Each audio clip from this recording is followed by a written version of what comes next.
Hello friends, welcome to the magical classes YouTube channel. इस video में हम लोग विद्युत परिपथ आरेख जो टॉपिक है उसके बारे में बात करेंगे और ओम्स लॉ इसके बारे में पढ़ेंगे। इससे पहले रिवाइंड करा देना चाहते हैं, इससे पहले हम लोग पढ़े थे विद्युत विभव और विद्युत विभवांतर। तो एक बार उन सबका जो स्टैंडर्ड रूप था वो लिख लेते हैं। भी जो भी बराबर था ये विद्युत विभव का क्या था, W/Q।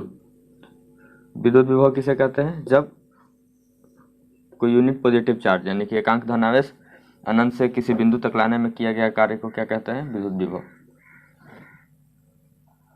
अब इसका क्या देखते हैं हम लोग, एसआई यूनिट।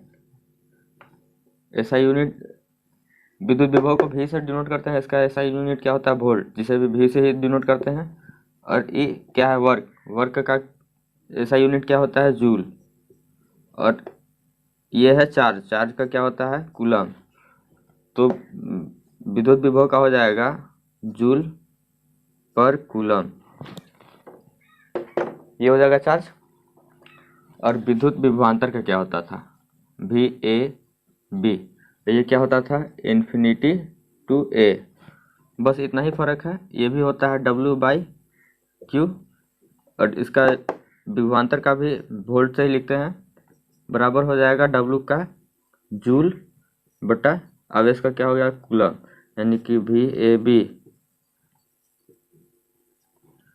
AB नहीं, ये हम क्या लिख रहे हैं? एसआई यूनिट लिख रहे हैं। एसआई यूनिट में ये डायरेक्ट वोल्ट होगा। वोल्ट बराबर क्या हो जाएगा? जूल पर कूलम। बटा में है इसीलिए शॉर्टकट में ये हो गया जूल पर कूलम और इसका भी हो जाएगा जूल पर कूलम। ठीक है, समझ लिए। और इस पे बेस्ड कुछ न्यूमेरिकल बनाते हैं।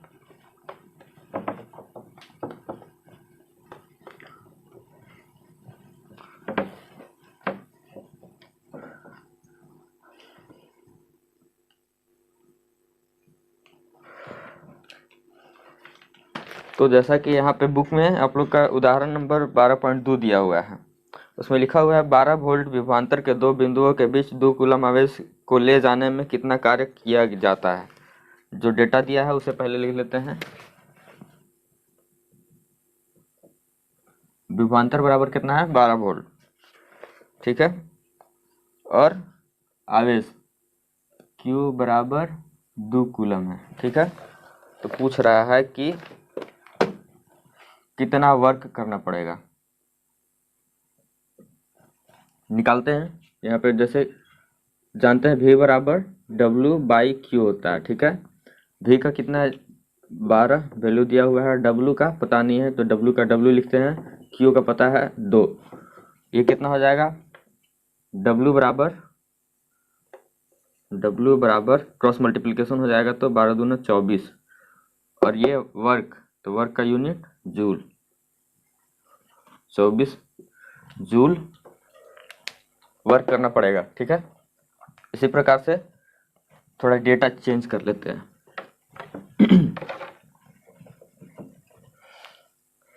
मान लीजिए बोलता है कि 60 कूलम आवेश को एक बिंदु से दूसरे बिंदु तक ले जाने में जो किया गया कार्य है वह है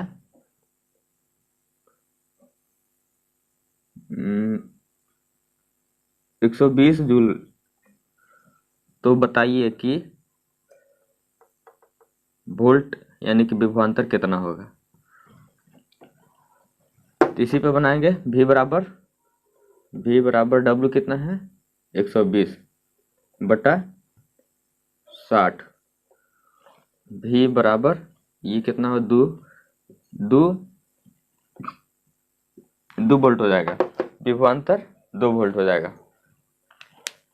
ठीक है, तो इसी प्रकार से कोई भी नॉर्मल आप लोग नॉर्मली सॉल्व कर सकते हैं। अब हम लोग का जो अगला टॉपिक है विद्युत परिपथ आरेख।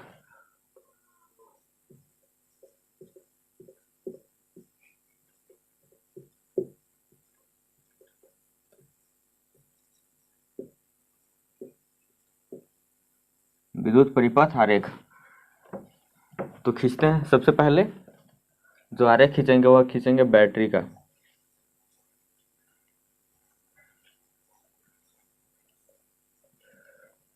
ये कैसा होता है, एक तरफ से पॉजिटिव चार्ज टर्मिनल होता है जो कि बड़ा होता है, सॉरी ये बैटरी का नहीं, सबसे शुरू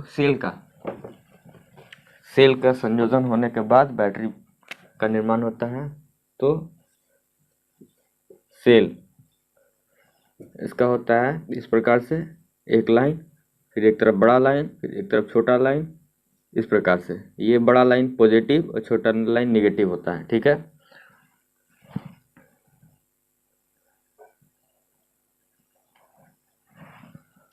अब बैटरी का देखते हैं।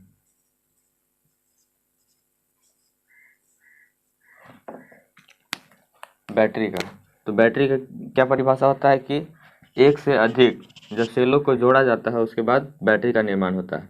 सेलों के संयोजन से बैटरी का निर्माण होता है। अब जैसे चाहे वैसे बोल सकते हैं। तो एक से अधिक सेल, यानी कि यह प्लस फिर माइनस, फिर ये प्लस हो जाएगा, फिर माइनस, फिर प्लस, फिर माइनस, फिर प्लस, फिर माइनस,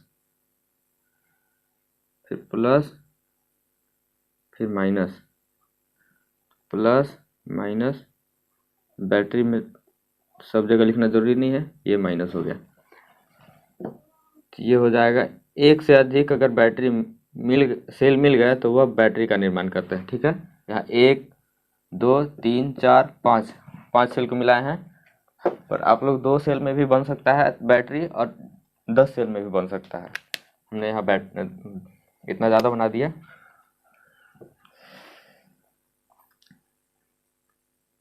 कुंजी,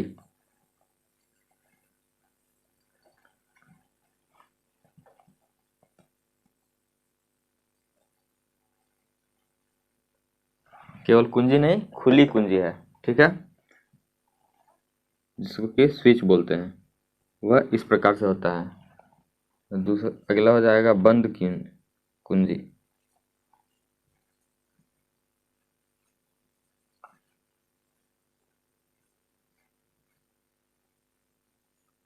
इस प्रकार से बंद कुंजी को देखते हैं। फिर हो जाएगा बल्ब। बल्ब को कैसे दिखाते हैं, ऐसे, ठीक है। ये बल्ब को दिखाने का तरीका है।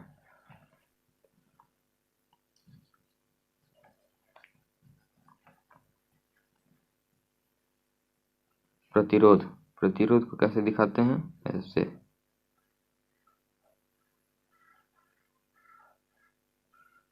इस प्रकार से प्रतिरोध को दिखाते हैं, ठीक है। फिर इधर आगे और बनाते हैं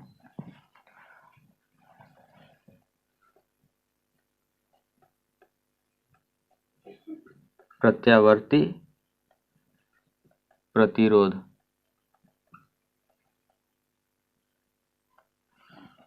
इसे किस प्रकार से दिखाते हैं,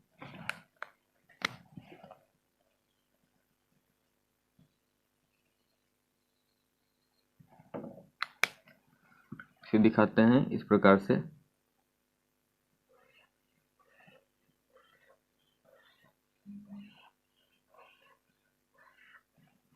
इसमें एक ऐसे तीर का निशान रहेगा, ठीक है, प्रत्यावर्ती प्रतिरोध। फिर अगला हो जाएगा तार संधि, जहां पे एक तार को दूसरे से जोड़ेंगे।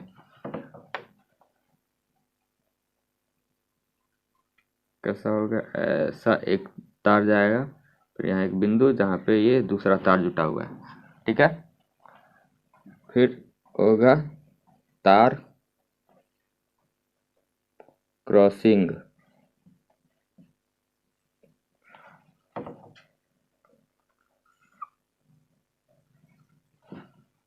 यहाँ से ऐसे तार आया, फिर ये बिना कनेक्ट हुए ऐसे पार हो गया, तो ये होगा तार क्रॉसिंग।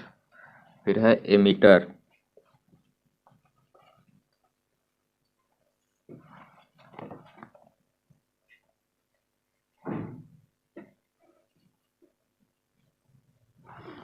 फिर वोल्ट मीटर।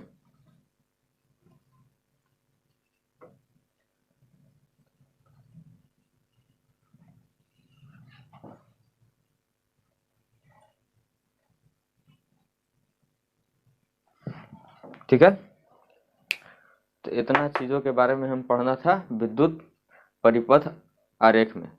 ठीक है, इधर से देखिएगा सौर सेल का क्या है निशान, एक तरफ ये लाइन आएगा, फिर बड़ा लाइन, फिर छोटा लाइन, फिर इधर से पार हो जाएगा। जो बड़ा लाइन होगा वो पॉजिटिव होगा टर्मिनल, और छोटा जो लाइन है वो निगेटिव टर्मिनल। बैटरी, सेलों के संयोजन से बैटरी बनता है, इसीलिए यहाँ 4-5 जहाँ सेल को जोड़ा हुआ रहेगा वो इस प्रकार से लिखाएगा, और इसे बैटरी कहते हैं, या फिर सेल संयोजन भी इसे लिख सकते हैं। ठीक है, ये खुली कुंजी है, खुली कुंजी यानी कि सर्किट कंप्लीट नहीं है, स्विच ऑफ है। और ये है बंद कुंजी, बंद कुंजी में बीच में एक बिंदु दे दीजिए, मतलब बंद कुंजी का ये डिनोट करेगा। ये है विद्युत बल्ब, इस प्रकार से लिखते हैं। और प्रतिरोध, उसको इस प्रकार से दर्शाते हैं। उसके बाद यहाँ है ये प्रत्यावर्ती प्रतिरोध है, जो कि प्रतिरोध की तरह ही रहेगा, जो निशान है, लेकिन उसमें एक तीर दिखा दिया रहेगा।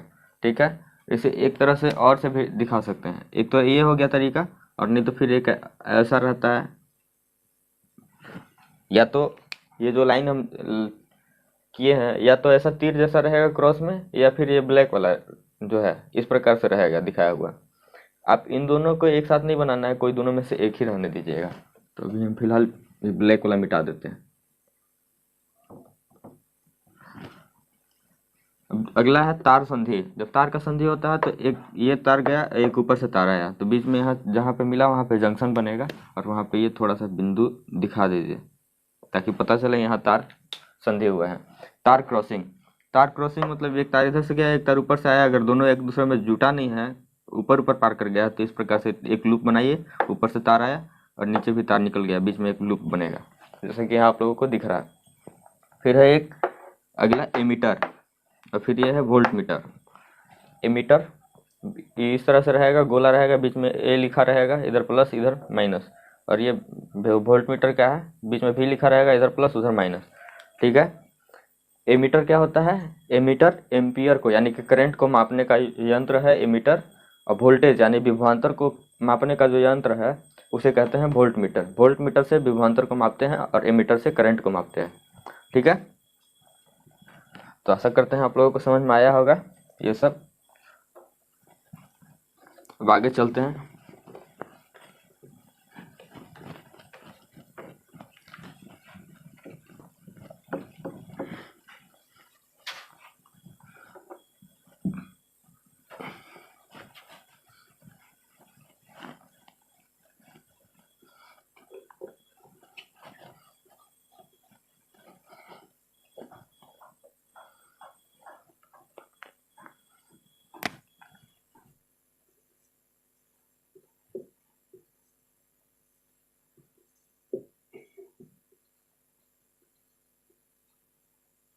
ओम का नियम, ये हमारा अगला टॉपिक है। इसके लिए पहले डायग्राम बनाते हैं।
तो ये हमने एक डायग्राम बनाया है, आप लोग अच्छा से देखिए इसे।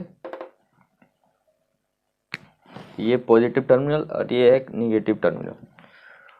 ओम क्या कहता है, ओम जो नियम है ओम का, उसमें बोलता है कि पहले 3-4 बैटरी अपने पास रखिए और क्या कीजिए कि एक सर्किट बनाइए। सर्किट मतलब कि ये डायग्राम जो रियली में बनाना है, इसमें कीजिए कि एक एक बैटरी जोड़िए, 3-4 बैटरी रखिए पर एक बैटरी पहले जोड़िए। उसके बाद एक प्रतिरोध लीजिए, एक वोल्ट मीटर लीजिए, एक एमीटर लीजिए और एक कुंजी रखिए।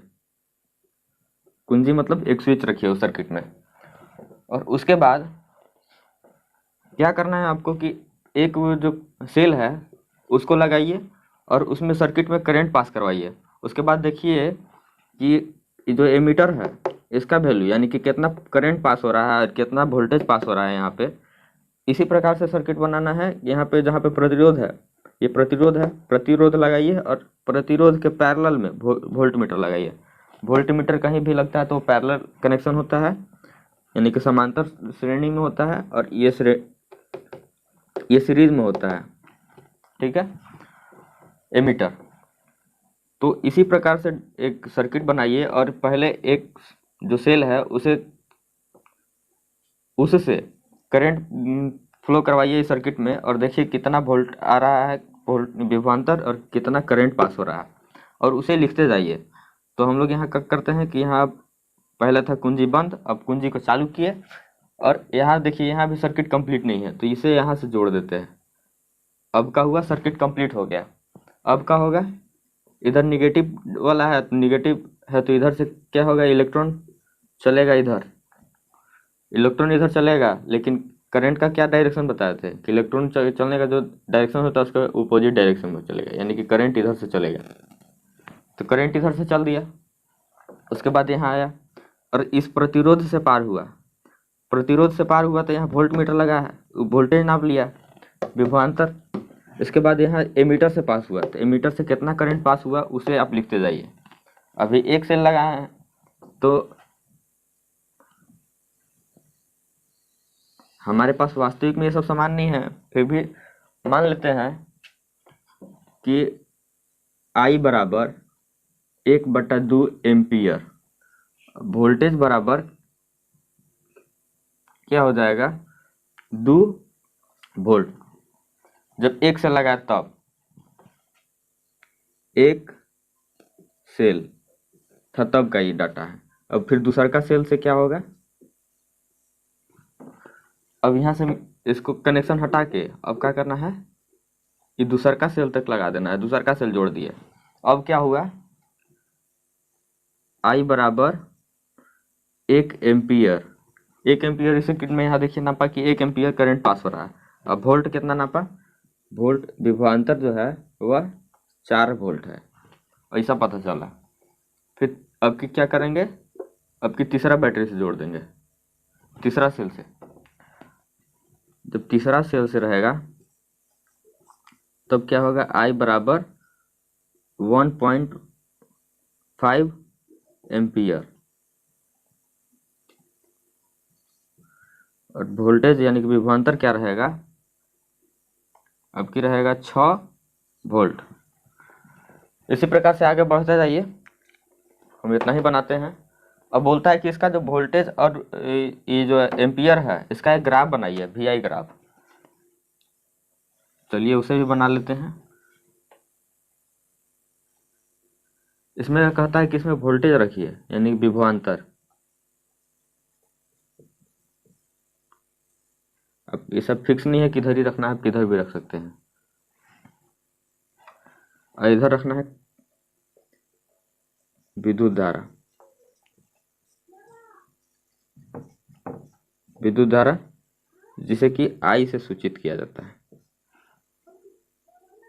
ठीक है, यहाँ पे जब क्या था, अब वैल्यू पुट करते हैं 0.5, उसके बाद 1, उसके बाद 1.5, उसके बाद 2।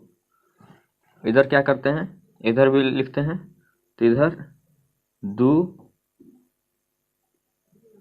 4, 6, 8। ग्राफ बनाना तो सबको आ गया होगा, सबको पता होगा कैसे बनता है। दिख रहा है कि नहीं आप लोगों को। मैनेज कीजिए, दिख जाएगा। जगह की कमी के कारण ऐसा बनाए हैं, थोड़ा कलरफुल बनाते हैं। फिर यहाँ देखिएगा, ये दोनों जहाँ इधर से, जब पहला स्थिति क्या था, जब आधा एम्पियर करंट था तो वोल्टेज 2 था, तो यानी कि दोनों कहाँ मिलेगा, इस जगह पे। फिर एक दूसरा सेल जोड़े तो क्या हुआ, 1 एम्पियर करंट पास हुआ। उस समय क्या था, 4 वोल्ट करंट पास हुआ। तो यानी कि ये इधर से सामने और इधर से सामने, यानी कि इस जगह पे बिंदु लगाइए। फिर तीसरा सेल में क्या था, 1.5 एम्पियर करंट था तो 6 वोल्ट जो विभवांतर था, यानी कि 1.5 के सामने यहाँ ये जगह बिंदु लगाइए। अब इन तीनों को मिला दीजिए, सीधा लाइन जा रहा है, एकदम सीधा जा रहा है ना, सीधा जा रहा है। इसका मतलब क्या होगा, क्या हुआ कि एक नियत गति से अगर वोल्ट बढ़ रहा है तो उसी के नियत गति से करंट भी बढ़ रहा है, यानी कि करंट और जो वोल्ट है वो समान अनुपात में बढ़ रहे हैं। ठीक है, इसका कहने का मतलब यही है। अगर आपको भरोसा नहीं हो रहा तो यहाँ पे देखिए, पहला जो केस है, ये केस नंबर 1, इसका लेके देखते हैं। इसका क्या है, I बराबर 1/2, यानी कि 1/2 भागा में दे देते हैं, I/V करते हैं, भागा देके देखते हैं। इसका अनुपात निकालने के लिए क्या करना पड़ेगा, एक को दूसरे से भागा देना पड़ेगा, या फिर V/I करते हैं। V/I किए तो क्या हुआ, 1/2 को क्या लिख सकते हैं, 0.5 लिख सकते हैं। 0.5 लिखे तो क्या हुआ, आधा से 2 को काटेंगे तो कितना बार में जाएगा, 4 बार में जाएगा। पहला नंबर केस हो गया। दूसरा का नंबर केस था, दूसरा का नंबर केस में क्या है, V/I कर देंगे यहाँ भी। इसमें क्या है, 4 वोल्ट है, और ये एम्पियर कितना है, 1 से 4 में काटेंगे तो 4 आया। ठीक है, तीसरा नंबर केस में देखिए, V/I यहाँ भी करते हैं, बराबर क्या होगा, 6/1.5 एम्पियर पास हुआ था उस टाइम, 1.5। इसको भी काटिएगा तो 1.5 चौका 6 होता है, तो इस भी 4 बार में कटा।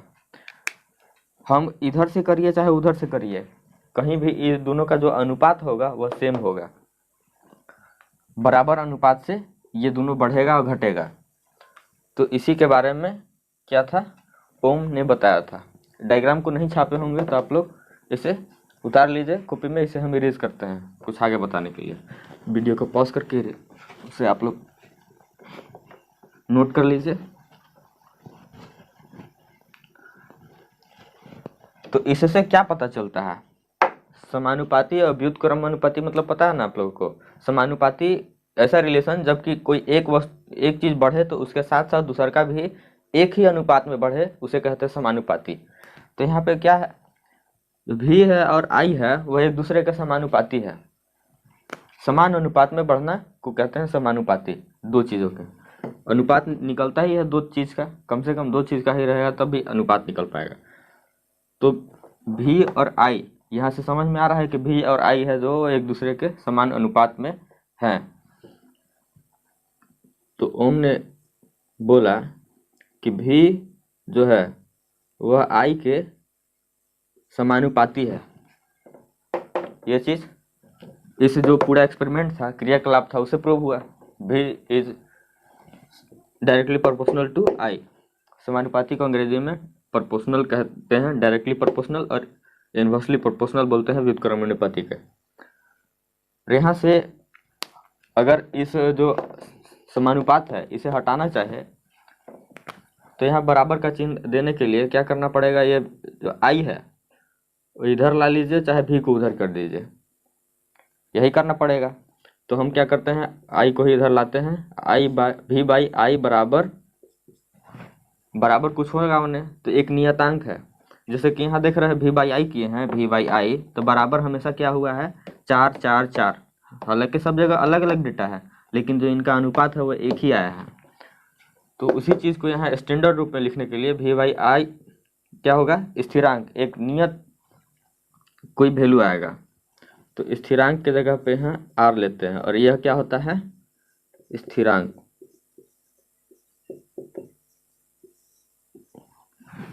R यहाँ पे स्थिरांक है, ये हमेशा सेम एक ही वैल्यू देगा। तो यही था ओम का नियम। इसे और थोड़ा सिंप्लीफाई कीजिएगा, हो जाएगा V बराबर I इंटू आर, यानी कि V बराबर I R। सुने होंगे, यही है ओम का नियम। इससे क्या क्या निकल सकता है, और ये R जो है, जो R है जो यहाँ पे लिखा हुआ है, यह क्या होता है, इस जो प्रतिरोध बताया ना, प्रतिरोध, उसको शॉर्टकट में R से लिखा जाता है। तो यह सर्किट का यहाँ से क्या निकल जाएगा, कोई भी सर्किट का अगर एम्पियर दिया हुआ है, कितना करंट पास हो रहा है और कितना प्रतिरोध है, तो उसका वोल्टेज निकल जाएगा। और अगर करंट और वोल्टेज दिया है तो प्रतिरोध निकल जाएगा। तो यही यहाँ से निकल जाता है प्रतिरोध का फॉर्मूला। ठीक है, आशा करता है आप लोगों को समझ में आया होगा ये ओम का नियम। ठीक है,